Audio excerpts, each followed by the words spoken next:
সম্মানিত দর্শক শ্রোতা, এ পর্যায়ে আমরা জানব কুরবানির পশুর গোশত বিক্রি করার বিধান। অত্যন্ত গুরুত্বপূর্ণ একটি বিষয়।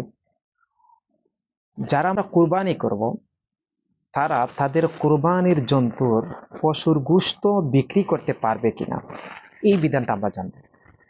মুসনাদে আহমদের বর্ণিত হাদিস, আল্লাহ রসুল সাল্লাল্লাহু আলাইহি ওয়াসাল্লাম বলেছেন, ওয়ালা তাবিউ লুহুমাল হাদি ওয়াল আদাহি ফাকুলু ওয়া তাসাদ্দাকু। মুসনাদে আহমদের বর্ণনা, আল্লাহ রসুল সাল্লাল্লাহু আলাইহি ওয়াসাল্লাম এই হাদিসের মধ্যে বলছেন যে তোমরা তোমাদের কুরবানির পশুর গোশত বিক্রি করো না। আল্লাহ রসুল সাল্লাল্লাহু আলাইহি ওয়াসাল্লাম কুরবানির পশুর গোশত বিক্রি করতে নিষেধ করেছেন। ফাকুলু ওয়া তাসাদ্দাকু, নিজে খাওয়া এবং অন্যকে সদকা করার জন্য আল্লাহ রসুল সাল্লাল্লাহু আলাইহি ওয়াসাল্লাম বলেছেন।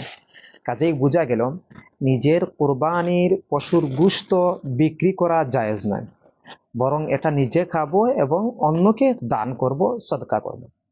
যদি কোনো ব্যক্তি ভুল ক্রমে, ইচ্ছায় হোক অনিচ্ছায় হোক, কোরবানির গরুর গোশত বিক্রি করে ফেলে, তাহলে এই অর্থ, এই মূল্যটা সে ভোগ করতে পারবে না, সে খেতে পারবে না, এটাকে সাদাকা করে দিতে হবে। তবে জেনে রাখতে হবে যে নিজের কোরবানির জন্তুর গোশত বিক্রি করা জায়েজ নয়।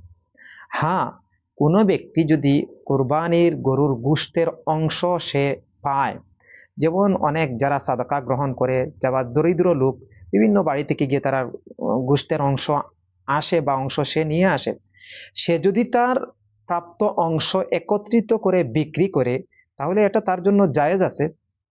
তবে যিনি কুরবানি করবেন উনি উনার কুরবানির পশুর গোশত বিক্রি করতে পারবেন না, এটা জায়েজ নয়। যদি কেউ ভুল